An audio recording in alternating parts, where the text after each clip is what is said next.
Ouvert.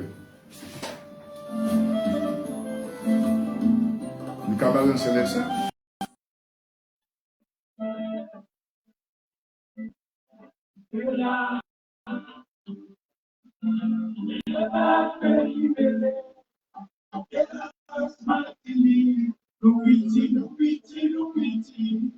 Bonjour à tous, bonjour à toutes. Merci d'être fidèles à notre émission. Nous nous retrouvons tous les dimanches. Actualité nationale, internationale, déconstruction et parties qui sont en direct sur Facebook. Et une deuxième partie à laquelle vous pouvez participer sur les zones en téléphonant au 03 14 03. Alors aujourd'hui, nous allons faire un point global puisque le thème que nous voulons aborder aborde les questions internationales et les répercussions sur notre pays. Et en même temps, ça nous permettra de déconstruire les idées de propagande coloniale. Alors, ainsi nous ferons un point global. Alors, ce qui nous amène à parler de cela, c'est que de nombreuses personnes nous ont demandé de faire une analyse, de porter des éléments concernant les coups d'État qui se déroulent en Afrique. Et comment interpréter, qu'est-ce qui les cause et qu'est-ce que ça va changer. C'est le thème de départ mais qui va nous amener à parler de notre pays et des questions de déconstruction. Alors, c'est vrai qu'on a entendu le coup d'État au Mali, en Guinée, au Burkina Faso, et ces coups d'État-là ont eu un très grand impact. Parce que même si les journalistes faisaient des commentaires qu'on va analyser tout à l'heure, les images montrant des masses de jeunes Africains, de jeunes Africaines qui disaient la France dégage, non à l'armée française, oui à la véritable indépendance, et avec beaucoup de vidéos qui circulaient, qui montraient qu'ils dénonçaient le pillage et le racisme colonial, eh bien, les gens ont regardé ça avec beaucoup de sympathie. Ils redécouvraient l'Afrique sous un autre angle. Et petit à petit, l'idée que les peuples africains étaient entrés dans une nouvelle ère de résistance s'est imposée. Alors, il y a eu d'autres coups d'État après, et celui du Niger en particulier, qui a donné une portée stratégique globale à la présidence française et aux résistances qui se faisaient, une portée donc globale, parce que le Niger était présenté comme la base de repli des colonialistes français. Rappelez-vous, quand il y a eu des premiers coups d'État, c'est là, ils ont dit, bon, c'est là qu'on va concentrer nos forces, parce que c'est un État sûr. État sûr, parce que le président et Bazoum, qui était à la tête du pays, était, entre guillemets, démocrate, avalisé par les puissances occidentales, et qui a une présence militaire française au Niger. Et quand ce coup d'État arrive avec des militaires qui tiennent le même langage que ceux qui ont fait les coups d'État au Mali, en Guinée et au Burkina Faso, alors là, les choses ont pris une autre dimension parce que ces gens-là ont posé les mêmes problématiques. L'armée française doit dégager, elle est inutile dans les prétextes qu'elle prend de lutte contre le terrorisme. Et tout de suite, on a vu une levée de boucliers organisée par la France qui n'était pas à ce même niveau pour les premiers coups d'État. Et en disant que non, on ne peut pas accepter que l'État de droit ne soit pas respecté. C'est un président élu démocratiquement. Hein, il y a viol la Constitution. Donc, on a pris le prétexte de défense de la démocratie pour diaboliser ce nouveau gouvernement qui s'installait. Et à ce moment-là, le gouvernement français a fait appel à la CEDEAO, la communauté économique des États de l'Ouest africain, pour dire, bon, ah non, ce coup-là, on ne laisse pas passer. On a laissé les premiers passer, mais là, on sera radical. Hein? On va prendre des sanctions on va rétablir l'ordre par l'action armée, etc. Sauf que ceux qui sont montés au créneau pour dire ça, c'est 4 présidents, le Nigeria, la Côte d'Ivoire, comment il s'appelle, le Sénégal et le quatrième, bon, le nom va me revenir. Donc, il y a 18 pays qui constituent la CEDEAO, hein, 15 précisément.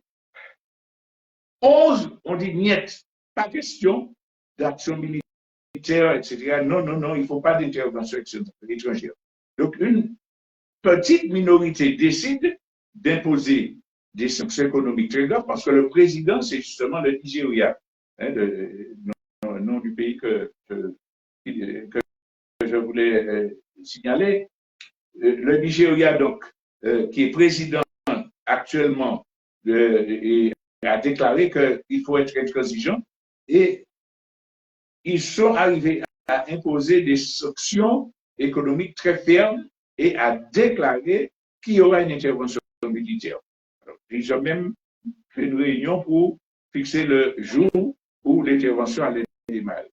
Mais la puissance de la mobilisation au Niger contre cette intervention-là, parce que les populations sont descendues par dizaines de milliers pour dire nous soutenons le coup d'État, pas question d'entrer, etc.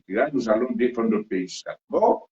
Mais plus, nous avons les premiers pays qui avaient fait les coups d'État, Mali et Burkina, qui ont dit non, si il y a une action armée, nous sommes dedans, nous défendons le Niger.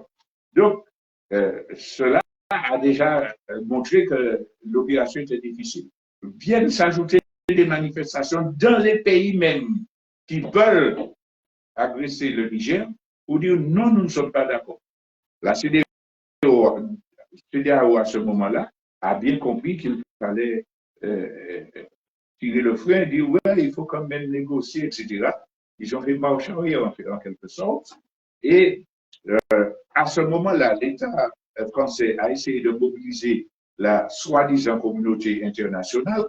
L'Union européenne dit non, non, non, il faut qu'on prenne des sanctions. Là, l'ONU, on a fait appel à l'ONU pour prendre, sauf que la Russie a mis son veto.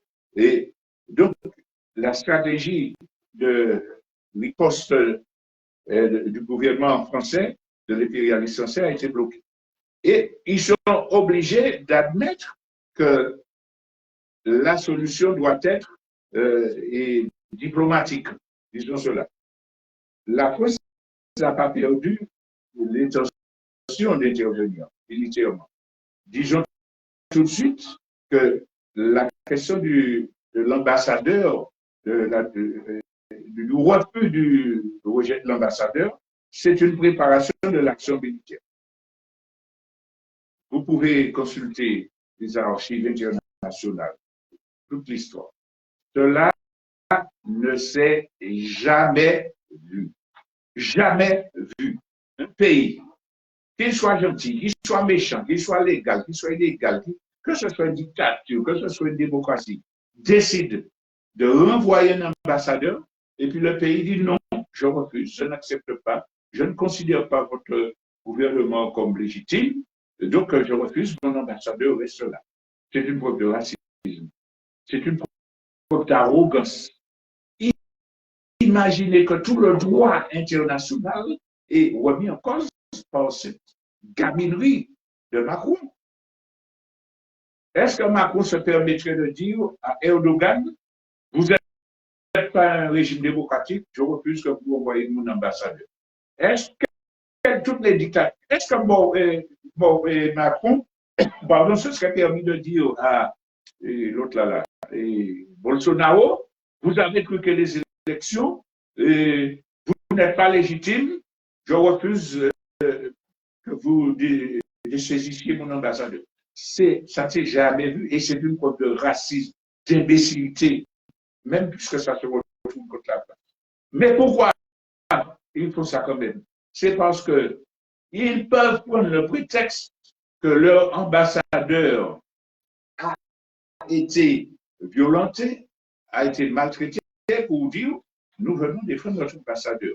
Et puis espérer que leurs complices du continent participeront à l'aventure. Mais ça va faire un flop aussi, parce que c'est tellement gros en matière de déni du droit international que ce ne sera accepté par quiconque.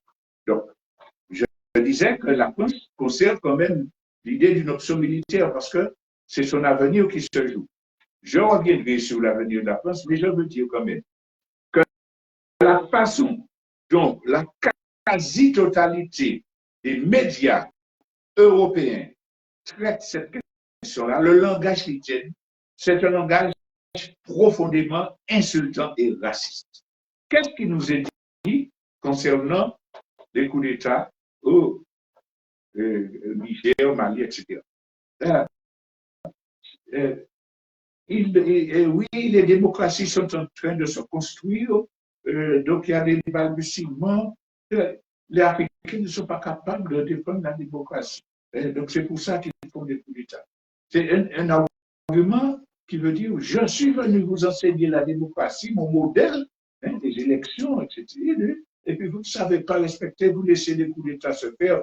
Vous êtes de grands enfants, mais non seulement vous êtes de grands enfants qui méritent encore d'être éduqués, mais le plus grave, c'est que vous êtes ingrat, vous êtes méchant. La France qui fait tant pour vous, la France qui vient défendre vos pays contre le terrorisme, qui vous a donné beaucoup de choses, vous dites la France dehors, vous êtes ingrat. C'est toujours, et tous ces journalistes-là qui développent cette narration sont animés de racisme et de suprématisme. C'est vraiment insultant pour les peuples africains. Dire à des Africains, vous êtes des imbéciles, vous vous laissez couillonner par les Chinois ou les Russes. C'est les Russes et les Chinois qui vous ont dit de faire ça, parce que vous êtes des enfants qui ne pouvaient pas prendre vos décisions vous-même. C'est insultant et raciste. Dans le cas des espèces, c'est un pas qui est fait par les peuples africains pour être libres de choisir les clients, les fournisseurs, les partenaires, comme ils l'entendent en fonction de leurs intérêts.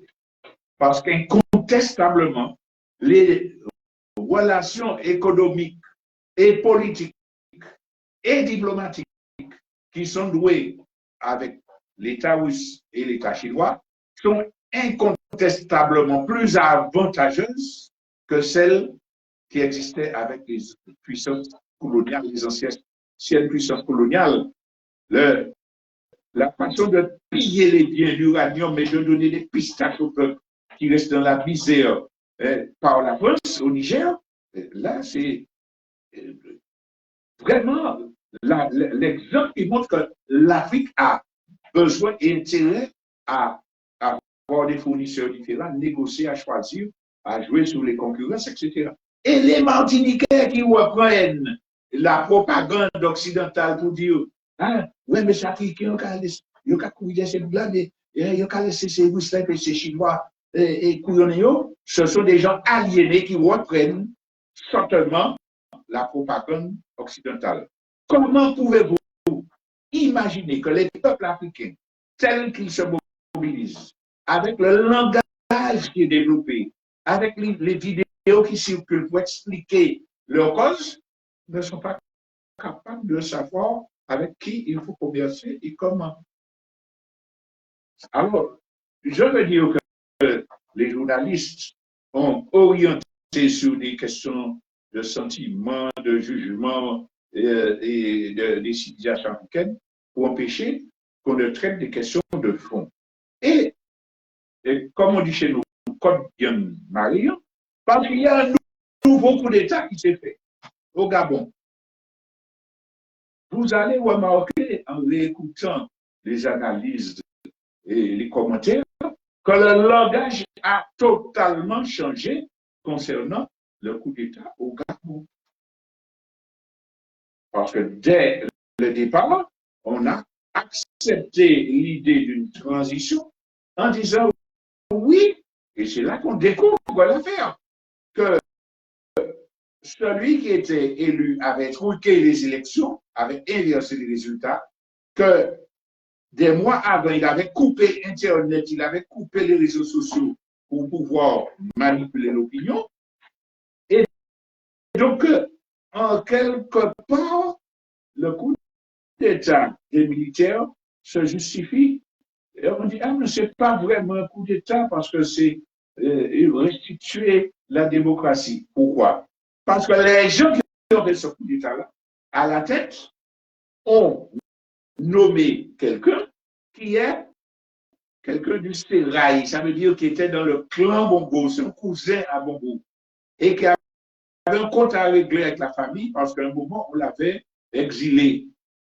Mais il était chef de la sécurité depuis sous le père Omar Bongo, dictateur aussi l'en est, et qu'il a présidé à toutes sortes de répressions.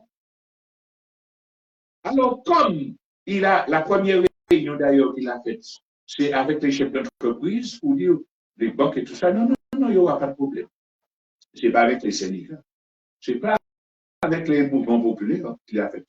Et puis après, il a fait une réunion avec les journalistes. Non, vous aviez été un peu maltraité. Ça veut dire qu'il rassure l'opinion, il a ouvert RFI, France, etc., les organes européens, et il leur a assuré. Donc, le langage n'est pas le même. On ne dit pas question, vous n'êtes pas légitime, on n'accepte pas vos ambassadeurs, on n'envoie personne. Il faut que la transition ne soit pas trop longue. Il faut organiser. Non? Alors, c'est vrai qu'on a ressorti celui qui avait perdu les élections, l'opposant à Ali Bongo, qui va dire c'est pas un coup d'État, c'est une révolution de palais. C'est une révolution de palais, mais on reste dans le Sérail. Et ce qu'on demande, c'est qu'on continue le processus électoral qui avait déjà cours pour que nous gagnions. Ça veut dire que c'est une réponse concertée entre les colonialistes français et les partisans du régime Bongo qui est en train de s'écouler et qu'il faut sauver. Alors on dit là, mais oui, mais les gens manifestent aussi. Oui, parce que les gens, les habitants, les Gabonais, sont au fait de tout ce qui s'est fait dans la région, tous les autres coups d'État, et ils ont vu que c'est quelque chose d'anti-impérialiste. Et ils voient le régime Bongo tomber. C'est à ce nom-là que les militaires viennent. C'est normal qu'ils disent, voilà, c'est une étape, ils se mobilisent. Et c'est pour ça que nous disons que nous ne devons pas nous faire des illusions. Nous écrivons cela dans l'éditorial du journal. J'y commente. L'histoire, ce n'est pas linéaire. Il y a une mouvance qui est inéluctable. Et puis, il y a des gens qui ne sont pas vraiment pour la révolution, mais qui croient que c'est la tendance et qui se rallient. Alors, s'ils se rallient sérieusement, tant mieux. Mais il y en a qui se rallient par opportunisme et on ne sait pas ce qui va devenir. Même parmi les militaires qui tiennent un langage valable aujourd'hui, il peut y en avoir un ou deux qui disent, bon, oui, mais on est au pouvoir, on le garde, et puis c'est ça l'histoire. Et il y a l'être humain qui, avec ses déviations, ses travers, il peut jouer. Mais l'important à dire, c'est que les peuples africains, aujourd'hui, sont conscients. Ils savent qui est leur ennemi, ce qu'ils veulent, et ils savent que les coups d'État militaires servent leur cause. Si il y a des déviations, faisons confiance au peuple africain. La lutte et les révolutions continueront. Mais dans l'étape actuelle des choses, c'est formidable. On va dire comment ça bouleverse l'ordre mondial tout à l'heure. Ce que je voulais insister, c'est que l'État français va surfer sur les changements pour essayer de rallier des gens, de racheter des complices, etc. La dynamique est pas aussi. Ça, c'est un premier point qu'il fallait développer. Le deuxième point, c'est que cette dynamique révolutionnaire, il faut le dire, c'est le qualificatif se justifie, qui a lieu en Afrique, ce n'est pas un hasard. Ce qui est déterminant là, ce n'est pas les coups d'État militaires. Ça, c'est un chemin qui est pris, mais c'est l'expression du fait qu'un moment historique était en cours et de basculement. Parmi les conditions pour que le mouvement révolutionnaire se développe, que ce soit en Afrique ou dans tous les pays. La première, c'est la question de la conscience des gens. Le fait qu'ils disposent d'éléments. Et ce que les Occidentaux ont tout à fait sous-estimé, c'est la puissance des nouvelles technologies de communication et d'information qui permettaient à l'information alternative de circuler. Alors, c'est vrai qu'ils contrôlent, ils manipulent, ils dégradent le contenu et tout ça, mais les gens, les militants, les élites africaines et autres se sont emparés aussi de ces réseaux sociaux et vous connaissez le nombre d'émissions qui sont faites par des responsables africains, des militants, etc., par ce qu'ils appellent les blogueurs, citons Nathalie Young, qui vraiment massivement portent les éléments qui permettent que les populations s'élèvent dans la conscientisation et se préparent à lutter. Ça, c'est le premier. Ils ne pourront jamais empêcher cette déferlante-là. C'est la première condition des révolutions. Pardon. La deuxième condition, c'est la situation objective. Les gens qui sont au fait des richesses tirées par les impérialistes, ils voient leur vie, ils voient qu'ils crèvent de faim, qu'ils n'ont pas d'eau. Dans leur village, il faut qu'ils marchent des kilomètres pour prendre son eau et puis Coca-Cola détourne l'eau pour faire ces boissons qui leur sont vendues. Ils voient ça. Le concret, le matériel là, de leur vie, de leur possibilité de manger, ils voient, mais la conscience qui est en train de se développer les pousse à mieux analyser la réalité concrète, le matériel, à voir quelle société possède, à connaître le chiffre. Et si on veut que la conscience, c'est pour ça que j'en ai parlé en premier, leur permet de regarder cette réalité qui est une base de la révolution, l'accroissement des inégalités, l'accroissement des problèmes liés au dérèglement climatique. Parce que les jeunes Africains sont aussi dans la mouvance de lutte contre le dérèglement climatique.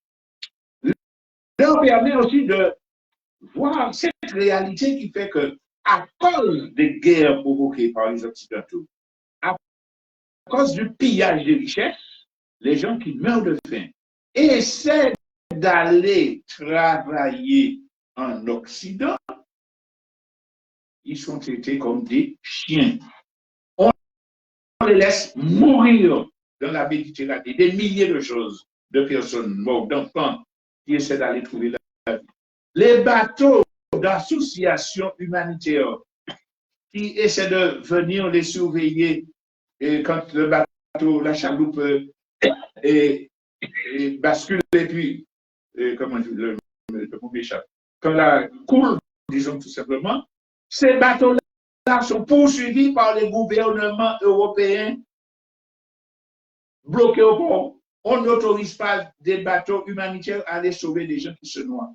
Et quand ils arrivent, ces chrétiens, ces humanistes, ces démocrates leur offrent le racisme, les injustices, les centres de rétention, les assassinats par des gens d'extrême droite. Combien de Blancs sont assassinés par des Africains sur le continent? Comment sont-ils accueillis? Les expatriés, les ressortissants occidentaux qui ont tous les droits, tous les avantages, ils sont au paradis.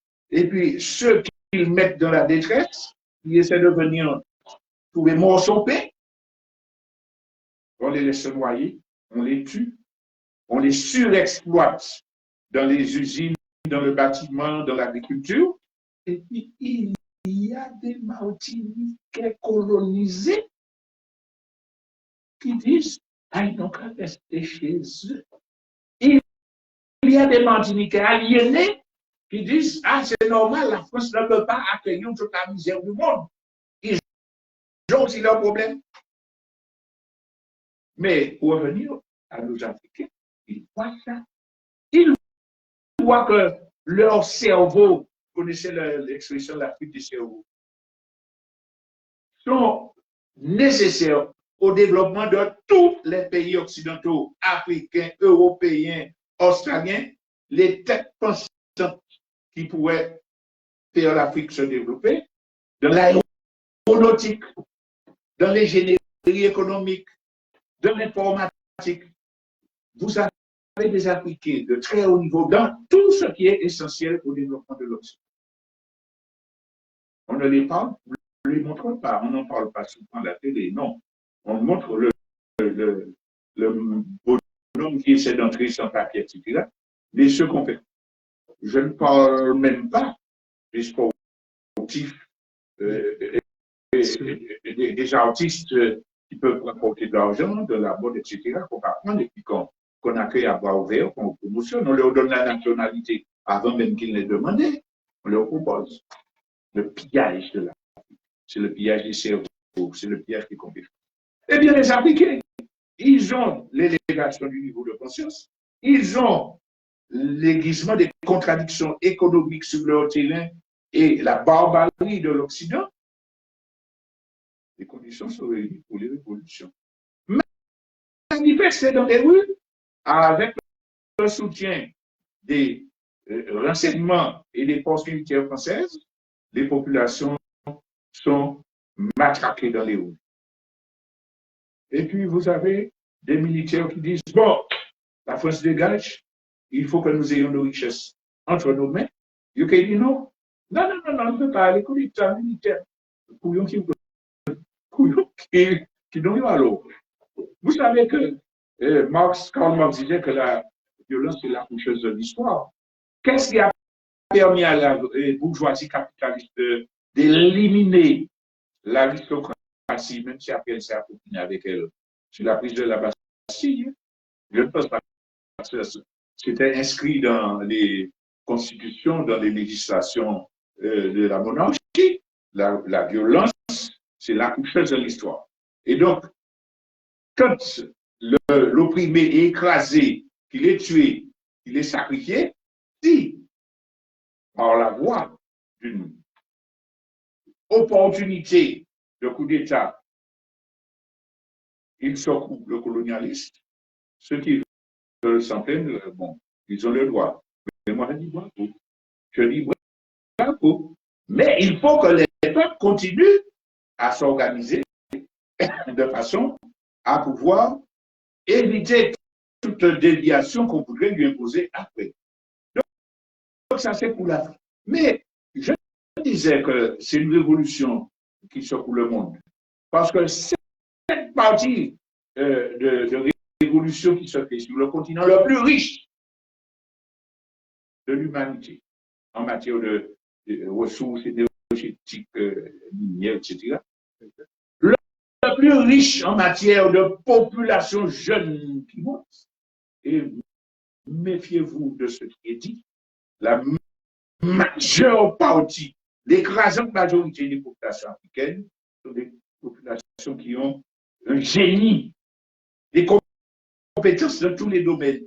Pour ceux qui ont eu la chance d'aller sur le marché de Grand Yoff au Sénégal, où vit le peuple défavorisé, vous allez voir combien de jeunes bonhommes de 13-14 ans ont des petites échoppes qui réparent tous les téléphones portables.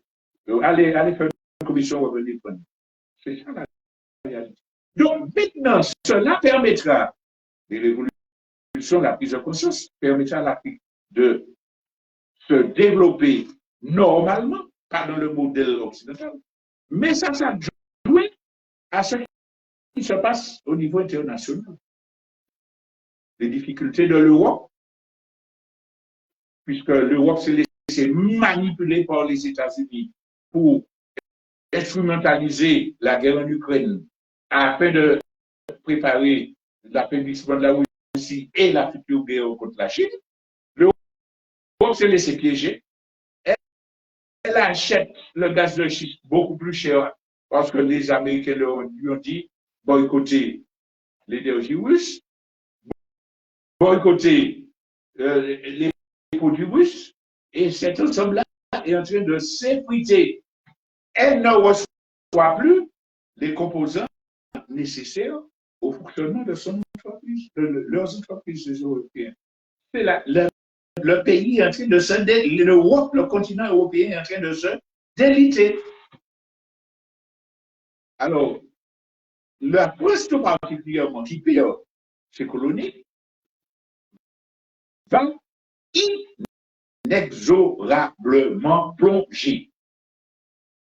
La France, excusez-moi un mot, c'est peut-être vulgaire, la France est chouchoute.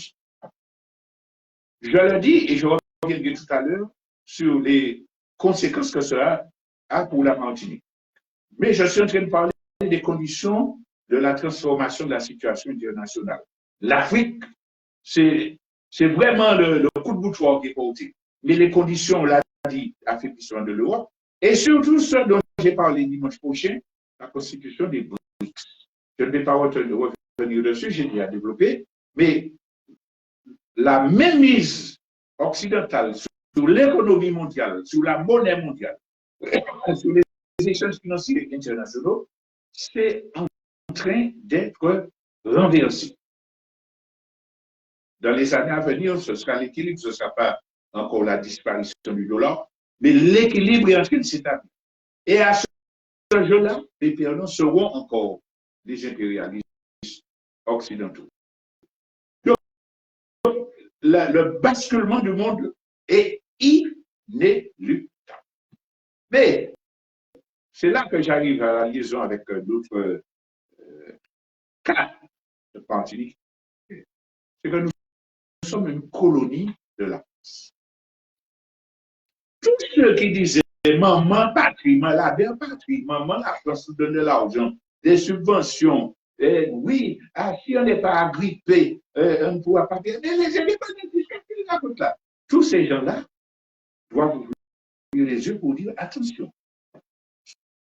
Comme nous disent là, les différents faits de l'actualité aujourd'hui.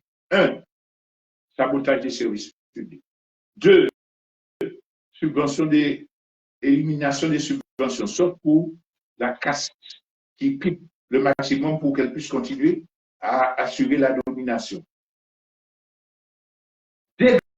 Dégradation de la situation économique et pauvreté qui va en découler parce que les prix vont continuer à augmenter, les problèmes d'approvisionnement en produits énergétiques seront de plus en plus criants. Donc, la France n'aura aucun état d'âme à continuer ce qu'elle fait là, à supprimer tout ce qu'elle donnait pour nous tenir en laisse. C'était peu, mais ça nous tenait en laisse. Alors, les gens qui vivaient ce mythe-là, est-ce qu'ils vont réaliser? C'est par leur fait pour mettre qu'on a eu un défi. Comment faut-il que nous nous préparions à cette situation-là? Est-ce qu'on va continuer à avaliser le langage politicien opportuniste d'une minorité qui ne cherche que ses intérêts, qui nous dit, mais non, ce n'est pas la peine de... C'est la chimie qui n'est pas bon. On nous tire là, c'est un scénario. Mais nous avons été un tel. Oui, là, nous avons fait. Qu'il soit honnête ou malhonnête, qu'il soit sincère ou insincère, aucun élu politique dans le contexte actuel et aucune institution politique dans le contexte actuel ne permettra que nous résolvions aucun de nos problèmes. Aucun de nos problèmes. Alors, les gens qui sabotent le travail révolutionnaire, qui disent au peuple de ne pas s'organiser, mais de se contenter de renforcer leur point électoral dans l'espoir que ça ira mieux, ce sont des complices du gouvernement colonial, des complices objectifs. pas forcément conscients de cela, certains le sont, mais c'est les complices du pouvoir colonial. Parce que ce n'est pas vrai. Comme disait Jean-Paul, le président du CNCP, depuis la Convention du Bordeaux Rouge, combien de propositions d'aménagement, de plans d'y-jour, de décentralisation ont déjà été proposées. Alors, nous allons partir là, dans un cycle de 10 ans, 20 ans, pour dire qu'on va convaincre le gouvernement français de nous donner un petit peu plus de responsabilité. Ah non, nous ne voulons pas l'indépendance. Nous voulons un nouveau partenariat avec le gouvernement colonial français. Les gens qui disent ça sont irresponsables parce que c'est l'avenir du peuple martiniquais qui est en cause dans cette affaire-là. L'électoralisme qui sabote le travail révolutionnaire. Et quand nous disons ça, à chaque fois je fais la parenthèse, il ne s'agit pas de tirer la conclusion qu'il ne faut pas lutter sur le front électoral pour éjecter les assimilationnistes, pour essayer de faire des gens capables d'aller dénoncer le gouvernement français, des gens capables de s'appuyer sur le peuple pour l'organiser. Il ne s'agit pas de dire ça. C'est aussi irresponsable et aucune révolution n'a fait de sacrifice de ce front-là. Il ne s'agit pas de dire ça. Mais il s'agit de dire ce n'est pas la solution. La solution prioritaire, c'est la conscientisation du peuple, l'organisation du peuple, faire en sorte que des instances dans lesquelles le peuple se conscientise et s'organise pour décider, pour lutter, soit le front principal du travail. Et pour que cela appuie l'action, les déclarations d'éventuels élus, mais les déclarations d'organisations qui font un travail pour internationaliser notre lutte, pour exiger que la Martinique soit réinscrite sur la liste des pays à décoloniser et qu'un processus d'autodétermination sous contrôle international et indépendant soit mis en place. On laisse ça pour nous goumer. Et parallèlement à cela, puisqu'il ne s'agit pas seulement d'attendre que des institutions ou que soient mises en place ou que nos droits soient reconnus, il s'agit de s'organiser sur le terrain pour pouvoir répondre aux urgences. Nous l'avons plusieurs fois dit, il y a des centaines et des centaines de Martiniquais qui font des expérimentations en matière de culture, d'éducation, d'agriculture, de plantes pharmaceutiques, etc. Et même d'organisation d'entreprises pour aller à l'étranger. Oui, mais tant qu'on est sous domination coloniale, les normes, les procès truqués, etc., font en sorte qu'on n'arrive pas à construire un contre-pouvoir. Donc, il faut absolument que tout cela dise, bon, on nous travaille ensemble, on nous fait des réseaux. Ça ne signifie pas qu'il faille que tout le monde rentre dans la même maison avec les mêmes chefs. Non, chacun doit garder sa liberté d'initiative, mais penser à la complémentarité, à la mutualisation librement consentie pour le plus urgemment possible être en mesure de fournir des produits alimentaires qu'on puisse manger, qu'on puisse fournir des matériaux pédagogiques et avoir des instances où on cultive nos enfants, où on leur donne le savoir pour qu'ils soient opérationnels, parce que l'école colonialiste ne répondra jamais à ce besoin-là. Et ça nous amène à la question de l'organisation. C'est vrai que je reprends encore gens qui parlent souvent de l'errance que le pouvoir est arrivé à mettre dans la tête de beaucoup de gens, et en particulier des élites. On est dans l'errance, l'inconséquence. C'est vrai que c'est un gros travail. Le fameux syndrome de Lynch qui cultive la division, c'est vrai que c'est une réalité. C'est maladif. On ne pourra pas gommer ça par hasard. Mais tous ceux qui sont conscients, tous ceux qui sont réellement capables de comprendre que sans une stratégie, sans une cohésion nationale, on ne pourra pas nous décoloniser. Il faut qu'ils se subissent. Tous ceux qui arrivent à comprendre que seul lutter contre le pouvoir colonial français, c'est pas une affaire de plaisir, c'est pas une idée de gala, comme dirait c'est tout. L'État français, nous l'avons dit, est en déliquescence. Oh, je corrige. Ce n'est pas l'État qui est en déliquescence, c'est raffermi ce fascisme. La France, globalement, en tant que puissance impérialiste, est en train de se déliter. Mais son État est conscient de ça et fascise la société. Ça, tire des leçons. Alors, est-ce qu'un seul Martiniquais, une seule Martiniquaise peut croire que les Français qui seront chassés d'Afrique vont rentrer, balayer les rues de Paris? Ils seront aidés par leur gouvernement, plus qu'ils ne le sont déjà, pour venir dans les dernières colonies pour en faire des ancrages. On a déjà expliqué que la Nouvelle-Calédonie leur a permis d'expérimenter le génocide par substitution. Et qu'aujourd'hui, c'est pour ça qu'ils bloquent l'accession des Kanaks à l'indépendance. Ils ont expérimenté. C'est pas fini, parce que la Kanaki est loin. Ils ont des soutiens internationaux et que la jeunesse Kanak ne va pas abandonner le combat. Mais ils ont tiré des leçons de la Kanaki et de ce qui se passe en Afrique pour dire Martinique et puis Guadeloupe et puis Guyane, kidnappez-moi ça. Mais en fait, vous tous, vous voyez que dans tous les domaines, l'État français organise le génocide par substitution.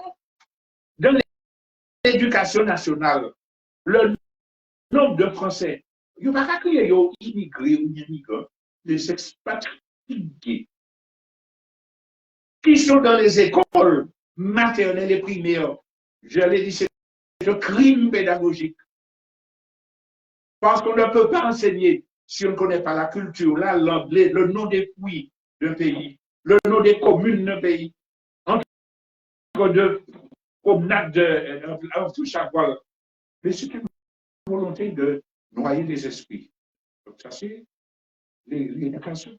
Mais l'économie, l'enveloppée d'artisans qui sont aidés par les banques alors que nos entrepreneurs ne le sont pas. Pour aller dans tous les quartiers, les marchés, je viens couvrir votre toit. C'est volontaire. Nous avons en notre possession un document du cabinet de Pierre Mauroy quand il était ministre, où il est écrit en toutes lettres pour endiguer à pousser indépendantiste, il faut accélérer la venue de nos ressortissants, ces conservateurs. Socialiste. Il était socialiste. Il était socialiste. Oui, il était socialiste. Mauroy, qui était de gauche, l'aile gauche du Parti socialiste. Il faut que les banques de la République, il faut les aider. Je parle de 80, du 83. Vous voyez 2023 ce qui se passe. Je rappelle que quand des jeunes étaient allés libérer la plage de désert à C+, que des gendarmes avaient été envoyés, et qu'un gendarme a dit aux militants, nous ne sommes pas ici pour une histoire de plage, nous sommes là pour protéger nos ressortissants. Et donc, les Français qui sont installés ici. Quand nous disons cela, vous voyez bien que nous n'employons pas le mot blanc parce que nous aurions pu l'employer. Parce que sociologiquement, les colonialismes établit une grille des noirs et les blancs. Les blancs sont supérieurs. Et ils se croient comme tels. J'aurais pu employer ça. Mais pour qu'il n'y ait pas de doute, parce que nous avons d'excellents amis blancs français qui combattent le colonialisme. C'est pour ça que nous disons, nous précisons, quand certains disent français d'héros, nous précisons, il faut dire colonialiste français d'héros. Colonialiste français d'héros, ça veut dire que les gens qui représentent toute les administrations en Martinique, que ce soit l'agriculture, l'école, l'armée, la pêche, la culture, toutes ces français. Dans un pays où la majorité est afro-descendante, indo-descendante, et où il y a une partie métisse, etc. Mais c'est le blanc colonialiste français qui décide de tout. C'est ça. Alors, vous imaginez bien que la France va dire, oh là là là là, le mouvement indépendantiste, il y a le drapeau rouge vers toi, il y a les métiers créoles, langue officielle, au mépris de la Constitution, il faut accélérer le mouvement, le génocide par substitution. Et il faut se préparer à assassiner. Les gens qui disent, ah, mais non. Regardez l'histoire de la Martinique. Chaque fois que le peuple martiniquais s'est levé, il a été tiré à balles réelles par les colonialistes français. Que ce soit pour les grèves d'ouvriers agricoles qui demandaient un franc, que ce soit les petits agriculteurs ou les gens qui demandaient la justice contre, dans l'affaire Lubin, des centaines de gens ont été tués. Les derniers ont été tués en 1974 lors de la grève des ouvriers agricoles. Dans quel pays la France est partie des colonies sans avoir massacré? Plus de 50 000 morts à Madagascar. Ils prenaient les indépendantistes, ils montaient dans les hélicoptères et puis les lâchaient dans le village de l'origine. Sans parachute. Sans parachute, bien sûr. Combien de têtes ils ont coupées et mises à bout de pique? Cette hiérarchie militaire là, il a toujours, c'est elle qui commande. C'est elle qui est là au poste de commandement. Alors, s'il y a une insurrection, des événements, vous croyez que la France ne va pas profiter pour éliminer et puis renforcer sa mainmise sur le pays? Il ne va pas le faire. La France n'a pas de parole comme elle l'a montré à Mayotte. Elle n'accepte pas ce qu'il est. Alors, c'est l'occasion, encore une fois, d'attirer l'attention de certains militants qui ont la rage au cœur, qui veulent en découdre. C'est normal de réaliser que la France est une armée qui a des siècles d'exploitation coloniale et de tuerie dans ses bagages, qui contrôle toutes les communes avec des gendarmeries, qui contrôle chacun de vos téléphones, qui a des radars pour vous pister, pour nous pister partout. Vous croyez que 10, 20 personnes disent, ouais, nous avons été nous avons été français, non? Perdez ces illusions-là, dit, ne laissez pas se sacrifier des militants courageux. Qu'ils comprennent, je dois m'organiser, me mettre au service de mon peuple et faire en sorte que c'est le peuple qui chasse les colonialistes. Ce n'est pas une minorité. Et surtout, pensez que dans tous les cas, sans exception, dans tous les cas de révolution, sans exception, pas seulement en France mais ailleurs, l'une des tactiques privilégiées, c'est de faire des gens au langage ultra-révolutionnaire rentrer dans ces groupes de gens qui veulent lutter pour les mener à la provocation, pour leur faire des choses qu'ils savent qu'ils vont échouer. Comme ça, ils vont capter ça la gueule, comme ça, ils vont décapiter, comme ça, toutes les autres en paix révoltés. La question de la provocation, c'est ce qui doit être chevillé dans l'esprit de chaque personne qui veut en découdre avec la France. Pour arriver à dire que nous devons faire preuve d'une très grande lucidité et dire que la première chose à faire, c'est de conscientiser le peuple et de l'organiser. C'est la première chose. Ce n'est pas une minorité mondiale libérée un pays, en fait. Ça a toujours échoué. Alors, si on entend ça et qu'on continue, c'est parce qu'on règle des comptes, on exprime des mal-être pathologiques, mais on n'est pas là pour la révolution de la libération de son peuple.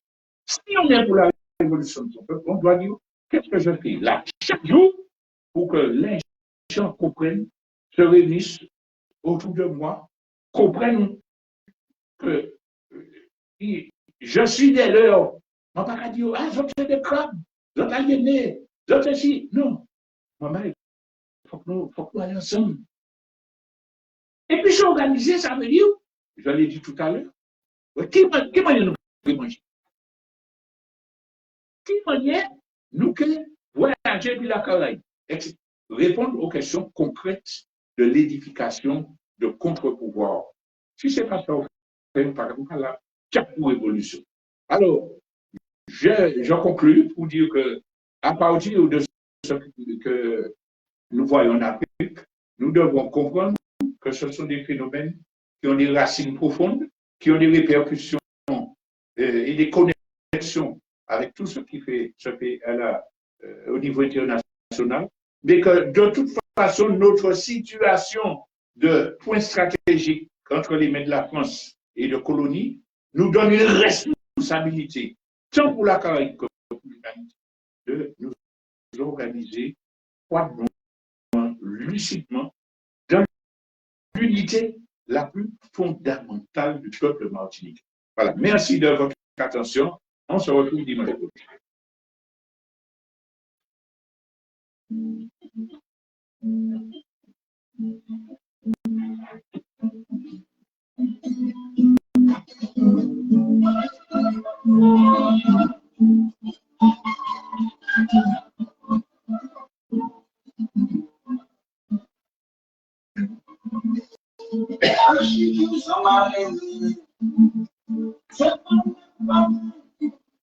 La